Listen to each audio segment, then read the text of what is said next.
For USA Radio News, I'm Tim Berg. The following is an America Matters media production. The views expressed do not necessarily represent those of the station or its advertisers, although we think they should. But that's the opinion of America Matters Media.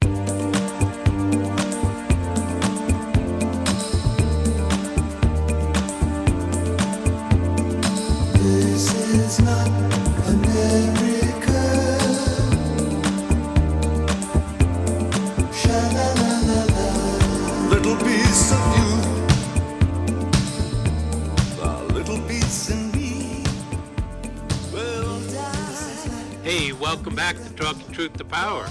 I'm your host, Brendan Trainor. I'm here with my co-host, Leland Faegre, and we have Shanimal Lawson working behind the board. Thank God. Yes. Good morning, compadres. So, do you know what day today is? It's Happy Russian Invasion Day? Yeah, Happy Russian Invasion. Did Putin oversleep, or what happened to him? He must have forgot it was today he was supposed to invade. Yeah. And they were specific, too. It's going to be either 1 a.m. or 3 a.m., according to different reports. What time zone was that exactly?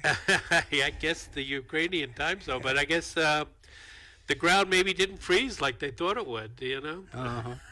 Something like that. Oh, gosh.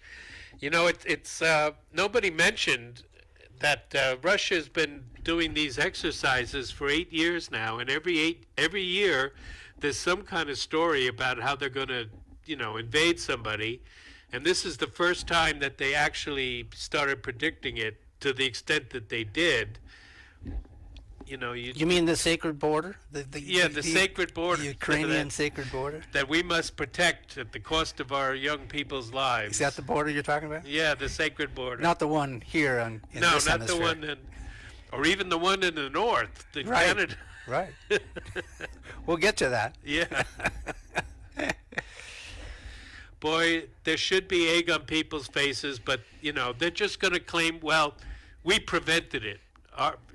Yeah, they'll use that, yeah. Yeah, that's... The sanctions, the threat of sanctions. Right. It's right. President Biden stood up to Putin. Mm-hmm. That's going to be the motif, Forced him to back down. Does Jake Sullivan know this? Yeah. It's like that whole Ned Price incident where they assert things and they have absolutely no proof, but there's only one lone reporter that's willing to call him on it every time. And what about yesterday? I mean, was there troop movement yesterday or not? The only troop movement I heard of was troops going back to their normal bases. Yeah, that's what I heard as well, yeah. Yeah. So, and Russia is claiming that normal troop positions will prevail in 3 to 4 weeks. Yep. So as if nothing... It's a big, fat nothing burger. Yeah. Which is, we long suspected that would be the outcome here on Talking Truth to Power. But they sure built it up, and it looks like it has not developed as described by the mainstream media, the propaganda media. Yeah. Well, the Republicans will lose their whole narrative about Biden's weakness. That too, yeah. Everybody loses, yeah. Except us on here on Talking Truth to Power. And, Biden will take full credit for it. And Jake Sullivan, I wonder if he's going to be hiding for a while after the revelation by John Durham. That, it's interesting how they're going to save face on this. I thought about that myself. I think they're also taking advantage of the fact that just there is very little interest. I don't see it. I mean, the mainstream, they love war.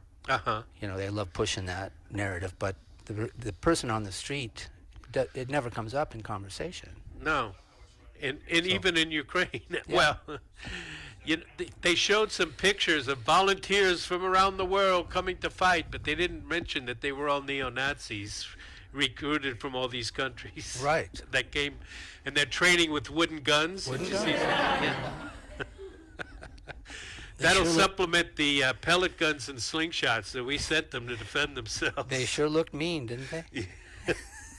That one little girl, man, she was about as mean as my sister. Oh, my goodness gracious. It's now there is a Texan from America, and I can't think of his name. I think it's Benedict something, but he went over there and he serves in the Donetsk People's Militia there, and he puts out YouTubes. He was pretty well convinced that Ukraine was going to do it, that Ukraine was going to invade, and Russia would come in and rescue them. And I guess he's a little disappointed too. There's a lot of people that were weighing in on their preferences, and usually it was that Russia will invade, and it just doesn't look like that now. Except Jack Keane, Lieutenant General, or is that what he was? He was reticent to commit to that, wasn't he? Right. Yeah. And it's probably the first time he didn't support a war that I can remember. He used to be a member of the CFR, but he's no longer on the membership list. He's a member of several military-industrial Oh complexes. yeah. No, he's well ensconced in that league of people that promote war and the military-industrial complex. No question about it. Yeah, and but even he said it didn't look like they were invasion troops or occupation troops. They were just a hodgepodge of troops that were going in and out of that area. And then it's not the first time Russia's had military exercises with Belarus. No, it is not. No. So the numbers, or at least the indication that Russia had retreated yesterday, seems to be the prevalent assumption at this point, right? Yes. Oh, yeah, that Biden backed him off? Yeah. Because those mean old sanctions were going to trip him up. Yeah, that's right. And but you notice everybody is visiting Putin, and they're not visiting Biden. Right. Macron and Olaf Stolz, the new German chancellor. Right. And then just yesterday, I think Jair Bolsonaro, president of Brazil. Oh, was he there? Yeah, he was visiting too. Interesting. Yeah. So world diplomacy is going through Russia now. And speaking of diplomacy, we never named an ambassador to the Ukraine. Oh, okay. A U.S. ambassador. That lends itself to the assumption that they were planning this war for quite some time. That they wouldn't even do that because now they've vacated the embassy in Kiev. And that would have included the ambassador that we never selected. We put out the official embassy evacuation. We declared an emergency.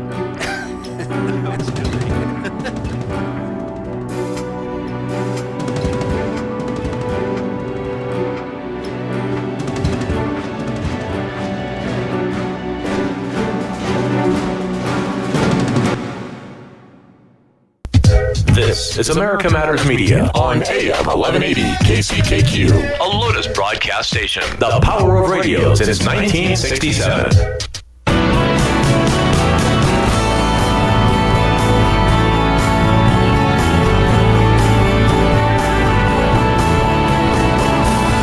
Are you shy and don't want to talk on the air? Text us your questions or comments to 775-237-2266. Now, back to the show.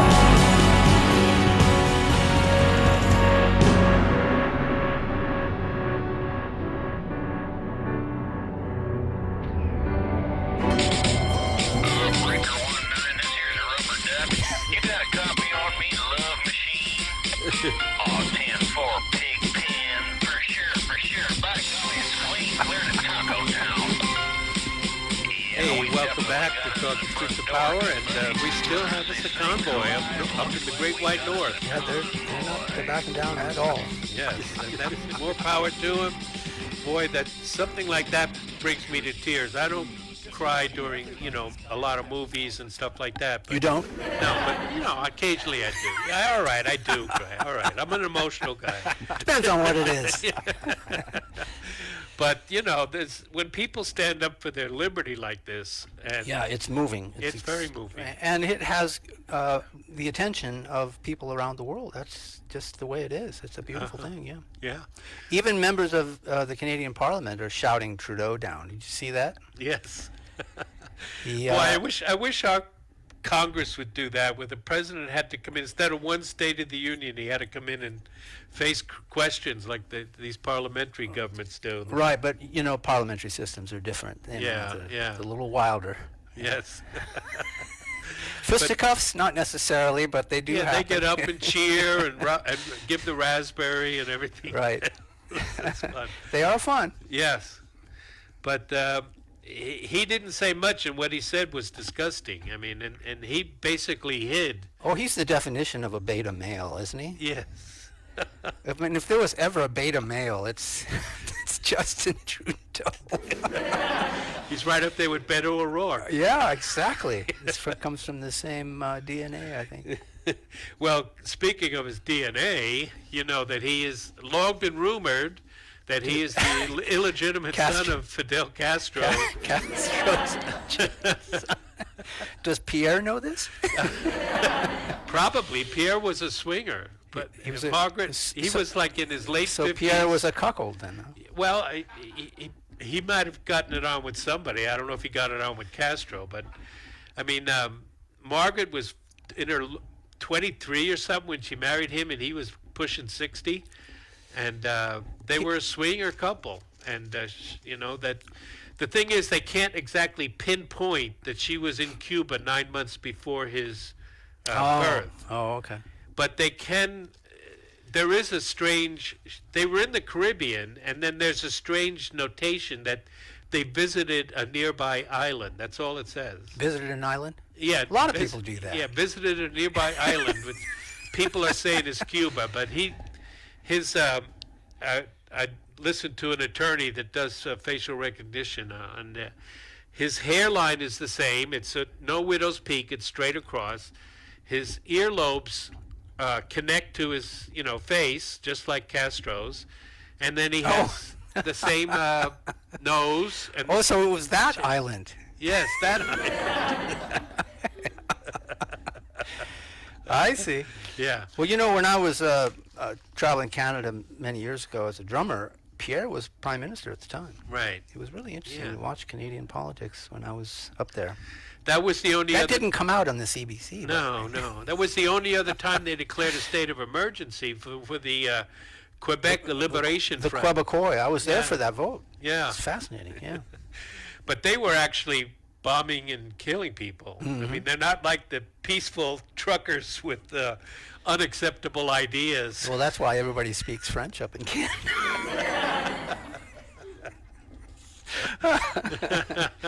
And what really takes it to a different level is this deputy prime minister, Chrystia Freeland. Oh, yeah. Do you know who? She's her the granddaughter grandfather of a Nazi. Of a Nazi. Yeah, exactly. And she admires George Soros. Uh-huh. So those two go together. Right. Yeah, and she's calling Canadian or the truckers terrorists. Uh-huh. So that's going to go over real big. Yes. I don't think they really thought this thing through up there. Yeah, I know. Is it just me, or does it look to you as though this thing's going to fail miserably? They were too busy eating those thin slices of ham they call bacon. They've lost, I think Trudeau has lost 15 points of his popularity wherever it started from, from the outset of this. Yes. So, and he's... And Trump hated him. Yeah. Oh, yeah. Trump, Absolutely. Trump always well, the feeling was mutual. pushed him out of the way. Yeah. That's right, yeah. At the G7, that one? Yeah, that one, yes. Mm-hmm. And, his instincts, as usual, were correct. I mean, this guy he's shocking all the liberals, I'll tell you. The good, any liberal that has an ounce of, the classical liberal beliefs in free speech and expression are shocked by what he's doing. And the confiscation of wealth, I mean, this is just Marxism. It is, yeah. There's nothing else you can describe it as. Apparently, Give, Send, Go has been able now to free up its money. Oh, good. For distribution, but apparently the first one was not. They're still stuck in neutral. What was the first one? GoFundMe, I guess. Yes. Yeah. Well, they're a cuck organization, really. I mean, Oh, yeah. it's not the first time they've No, came. it's right. Yeah. no. Yeah. But then this Christian group stepped in and said they were going to do it. And I just think there'll just be one right after another if they're able to. Oh, yeah. Every time you set a precedent, it's another tool in their toolbox that they can use against the people.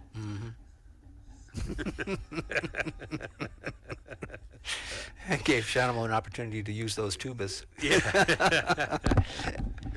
But I love the fact that he's been shouted down in Parliament. That's the one that really Yes. reveals what's going on in Canada. So The truckers, they're out there, and it was like 7-8 degrees below zero, Yeah. a lot of them, and they're still hanging in there.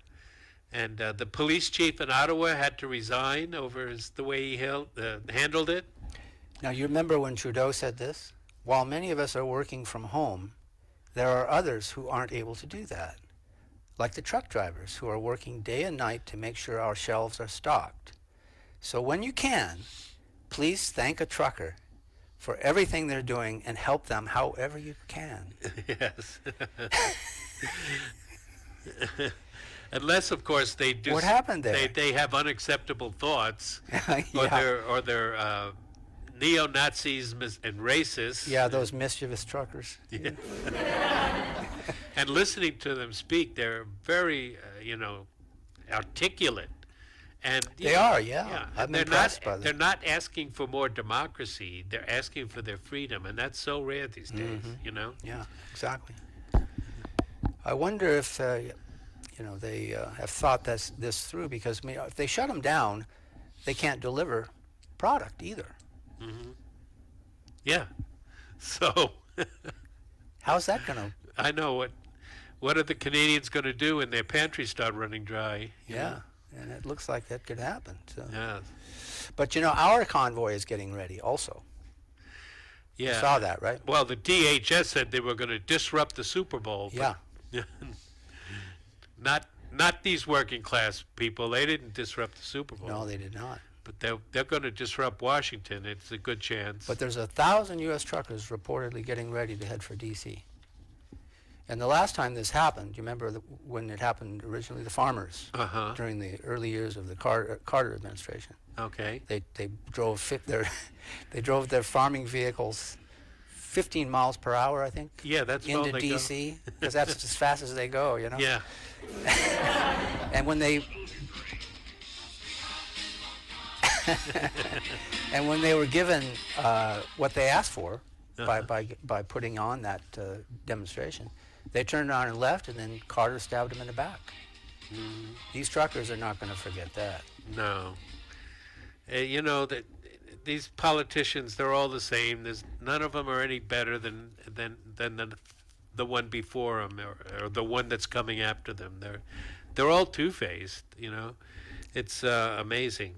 The neoliberals that we have, and you can see that the squad didn't utter a sound. Right. The left. Yeah, awfully quiet over there. Now the real left, of course, the influencers on YouTube, the good ones, they were all over it, but not the politicians. Ocasio-Cortez did not mention it at all, or Presley, or She went dancing in Texas. Did you Oh. see that? no, she was dancing. Yeah, she was on some sort of a political scenario that included, what was his name? The guy that ran for president for a time. Beto, Yeah, Beto O'Rourke. yeah, he's running again. Beto O'Rourke. Beto. Yeah. Only this time he's not going to take your guns. Cross his heart and. And this time he's going to he's running for governor this time, Yes, right? he's running for governor. Yeah. So she was down there for him, I think, is what it was. Yeah. I wonder how that would go over in Texas. Well, it depends on how she dances. Yeah. Well, she is a pretty cute dancer, I think. Is she? I've seen her do a dance thing, and some of the stuffy conservative Republicans, kind of criticized her for putting out a little dance video, but yeah, she's okay. I think we should pay her congressional salary just to dance. Exactly. Just get her out of there.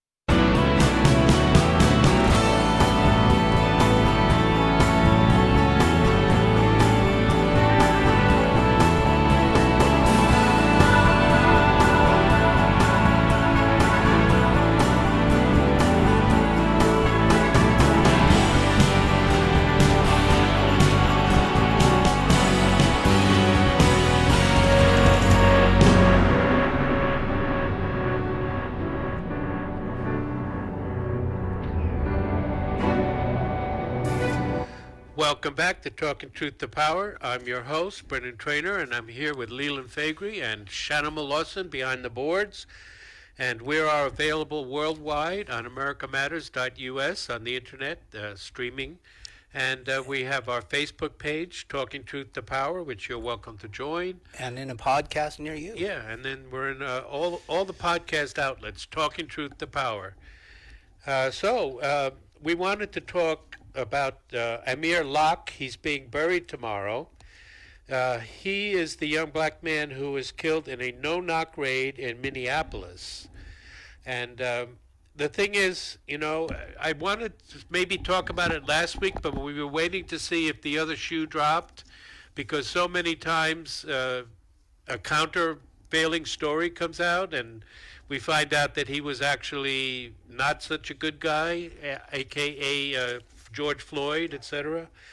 But so far, we haven't heard anything to impugn his character, and that's good. I mean, it's not good that he was shot, but it's good that we may have a different narrative coming out of this, because these no-knock raids early in the morning, they are very, very dangerous. And this was a murder warrant, but it was like 6 a.m., and they opened the door and came into his house. He was sleeping on the couch. He had a legal pistol. He had a concealed carry permit, I believe, but it was a legal pistol, and he was sleeping with it, and he was groggy, and he got up, and he had the pistol in his hand, but his finger was not on the trigger, and it was not pointed at anyone. It was pointed downwards, and the police just fired 3 shots into him and killed him instantly, I guess. And those no-knock raids rarely go well.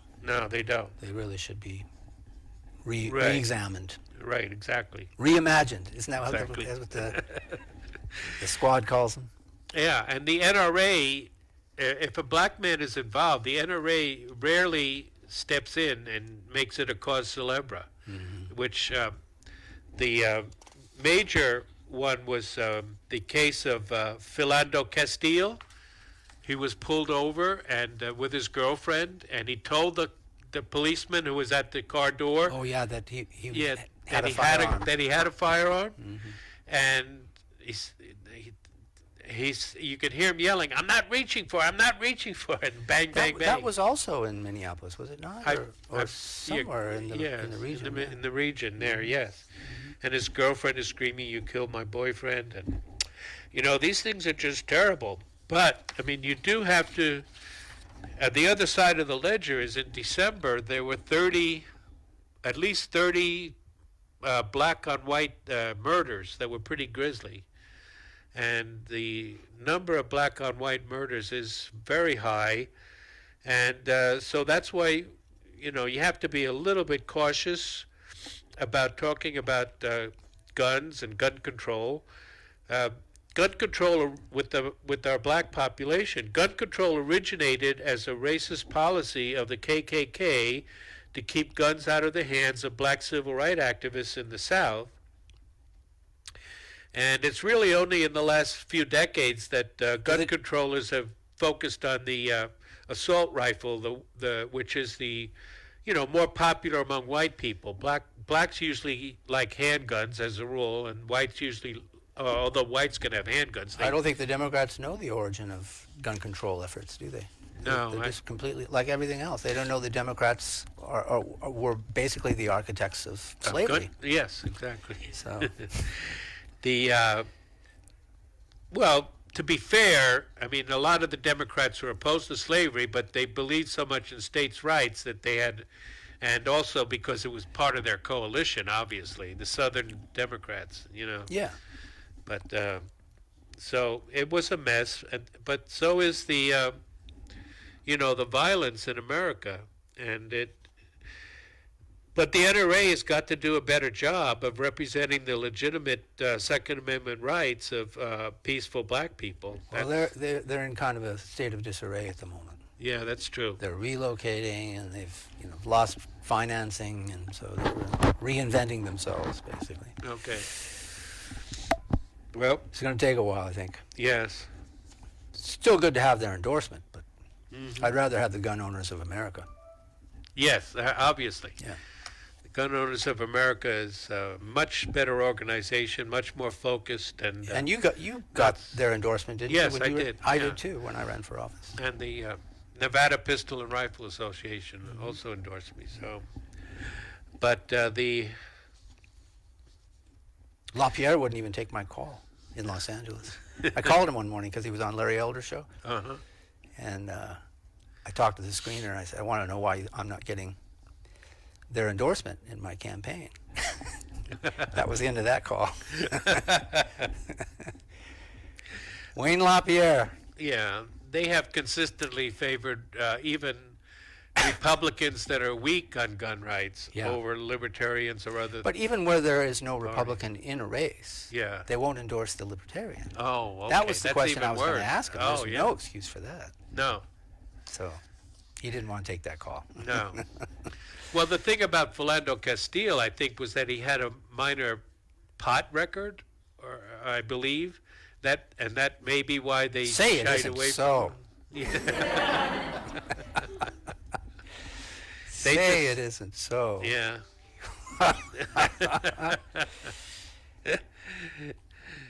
So, but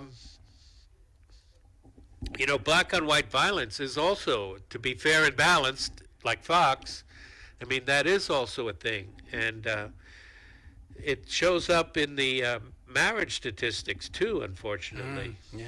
you know Imagine that? it would, yeah. Yeah, I mean, I've heard now, you know, there's lies, damn lies in statistics, but I've heard that violence in an interracial marriage, black and white, is 6 times higher than in a white-on-white marriage. Wow. Yeah, so it's usually the black male against the white female, predominantly. I believe. Now, somebody may have a better reading of Oh, the look at the phones statistics. light up. So the what's interesting, though, I also found out looking at the same statistics that Asian white marriage actually does better than white on white marriage. Yeah, it's interesting. There are actually fewer divorces when a white and an Asian, a Caucasian and an Asian get together, than when two Caucasians get together. How do you explain that? They're more market oriented. They're more entrepreneurial.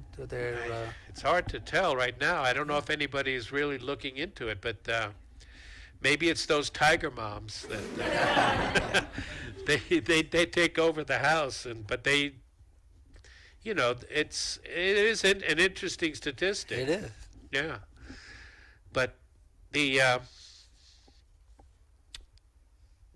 another factor of gun control against the whites was in the 60s, when you had a lot of violence, the Watts riots and so on, and when black people wanted to arm themselves, not being the richest people in the world, many of them wanted to buy a cheap handgun, and then Congress went back and outlawed the Saturday night special. Do you ever remember that? Yeah, yeah. Yeah. That's a word we don't hear anymore. You don't hear that much anymore. No. But apparently it was black people buying second-hand or cheap 38 specials and so on that Congress They were said, probably stolen. yeah, Congress said you can't do that. Yeah. You're not allowed to do that. So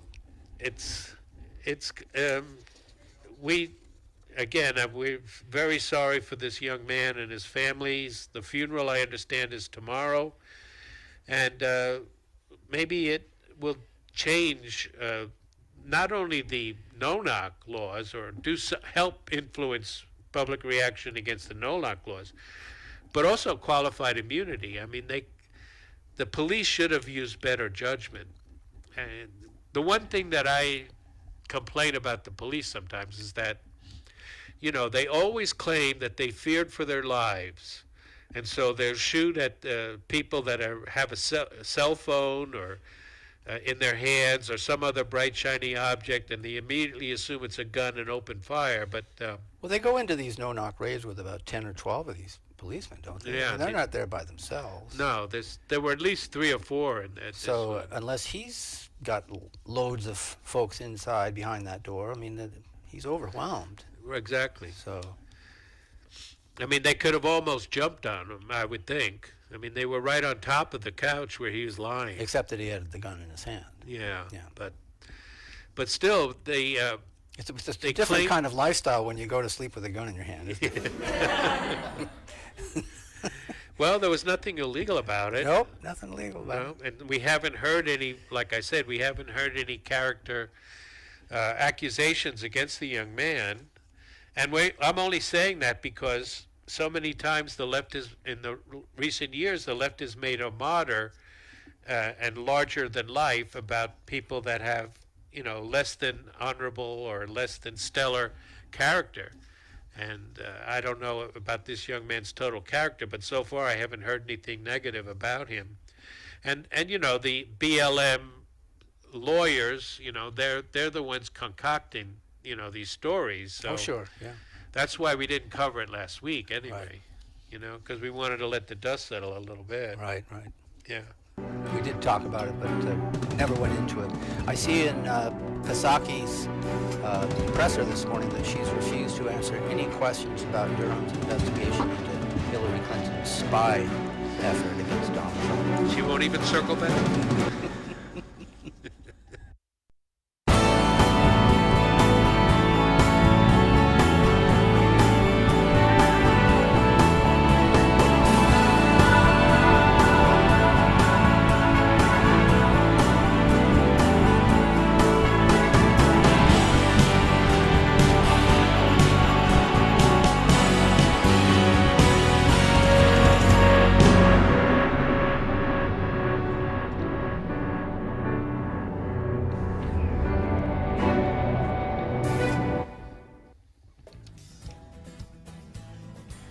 Sounds Jewish.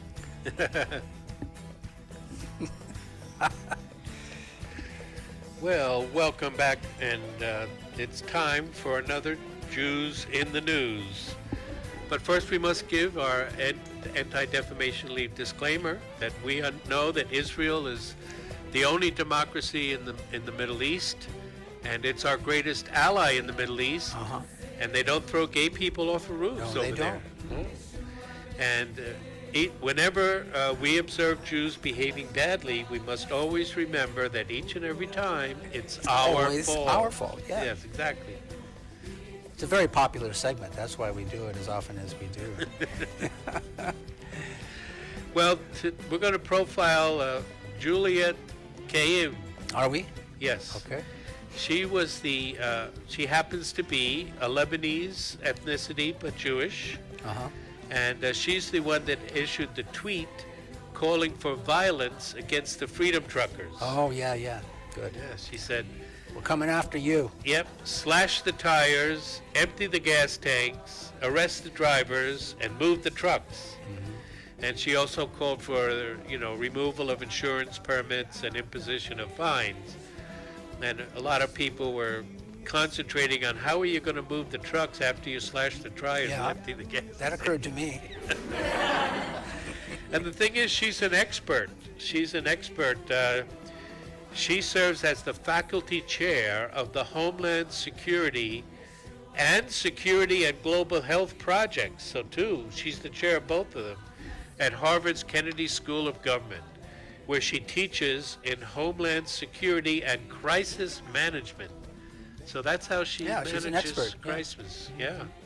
You could always depend on Because the when you think of experts. how to manage crises like that, you think about slitting tires, don't you? Isn't that the first thing you think of? So she graduated from Harvard College and Harvard Law School, and she's married to the First Circuit Court of Appeals Judge David Barron. Is she? Yes. So that's what they call networking. It's all in the family. Yeah, that's what they call networking. That's what they call getting their people in the positions of power. And I couldn't find out whether David Barron happens to be Jewish, but if he's married to a Jewish woman, he's probably bringing the kids up Jewish, like Brian Stelter at CNN. He's got kids? Yeah, Okay. yeah. It's hard to imagine. So previously, Juliette Kayyem was president of Obama's, she served as President Obama's Assistant Secretary at the Department of Homeland Security, and before that as Massachusetts Governor Devil Patrick's Homeland Security Advisor, managing complex policy initiatives. Mm-hmm. Yeah, because she's Harvard educated. Yeah. And we know that. Well, you should know if you're looking at the situation that aside from the children of the donors, the major donors who get into these Ivy League schools, the system is rigged so that quite a lot more than their proportion of the population, Jewish people will get into Harvard and the other Ivy League schools. Is that right? Yeah. Huh. Whereas qualified Asians, for sure, with their high intelligence, but just people from the heartland, the Midwest, rarely get into these schools. Huh. If you put down that your major activities in high school was 4-H or the Rifle Club, you're probably not going to get into Harvard. Yeah, that's a pretty sure bet. So she's also a CNN national security analyst. Imagine that. How'd she get that gig? This is It's CNN. what's left of CNN. Yes. Well, again, you're not allowed to say it. But she happens to be Jewish? But she happens to be Jewish, and so does the major media happens to be Jewish to a large extent. So, so she's a CNN national security analyst, Pulitzer Prize finalist, Right, yeah. and contributor to The Atlantic, that bastion of independent thought. Mm-hmm. Because when you think of independent thought, You think of the think of the Atlantic. Atlantic. Yeah. And WGBH, a radio station. So she advises governors. I bet you she advises Christine Whitmer. What do you think? Yeah. I'd put money on that. Yeah. Mayors and corporations on crisis management, especially during COVID-19 response. Ooh. Mm-hmm. Shut up. She's the CEO of Grip Mobility, a technology company that provides security features for the transportation industry. Huh. So she knows all about slashing tires. Yeah. I'm sure. Absolutely.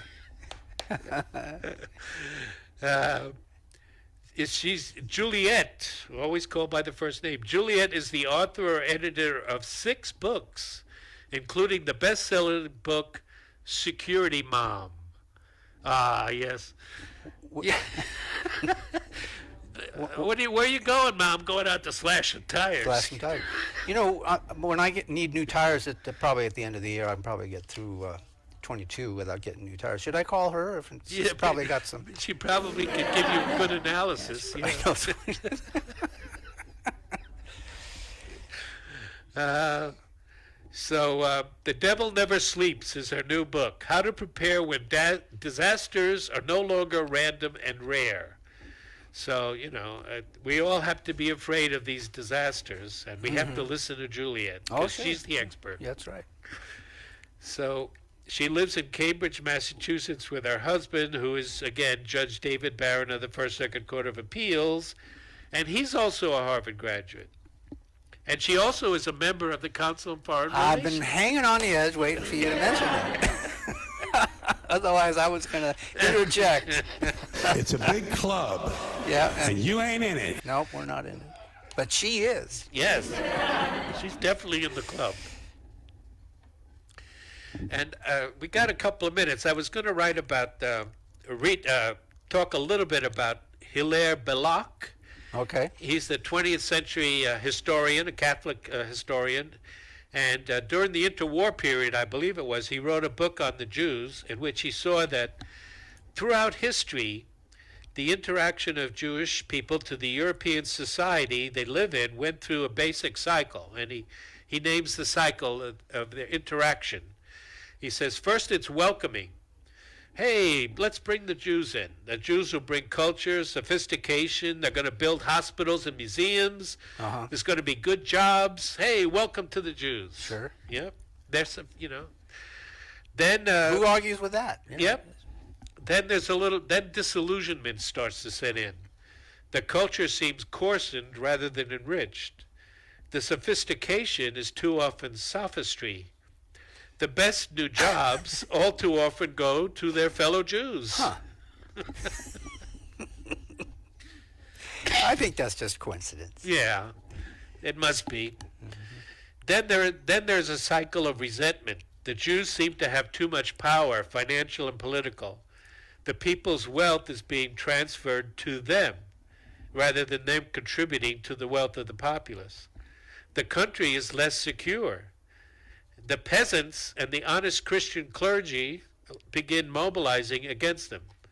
And finally, stage 4, expulsion and pogroms, royal decrees and local acts of, revenge against the Jews follow. So this could go on. This could take a couple of centuries to unravel and follow through on this cycle, or it could take only a few decades, according to Block. So where are we now? I think that we might be at least in the disillusionment phase. I think the welcoming phase that began in the 1950s with the New York Jewish intellectuals like Norman Mailer, Woody Allen, Saul Bellow, Philip Roth, that's kind of faded out. And then we had the big Holocaust remembrance industry that in the late 60s and 70s. Sort of a renaissance. Yeah, yeah, but that is also fading out. 25% of Americans now don't believe in the standard version of the Holocaust, but they're going to try and force it down our throats. You know that. So it's becoming more apparent that the anti-Semitic assumptions about the traits associated with Jews, which are... And by the way, Whoopi Goldberg hasn't returned, has she? No, she hasn't.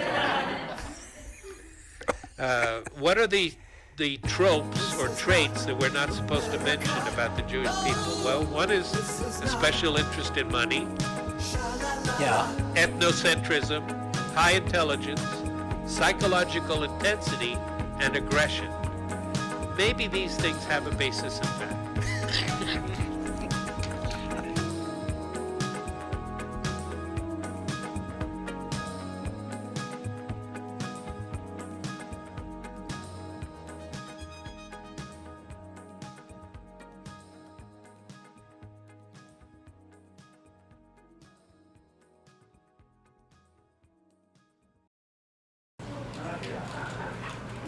Ottawa residents are now carrying around empty gas cans to throw off authorities trying to end the protest.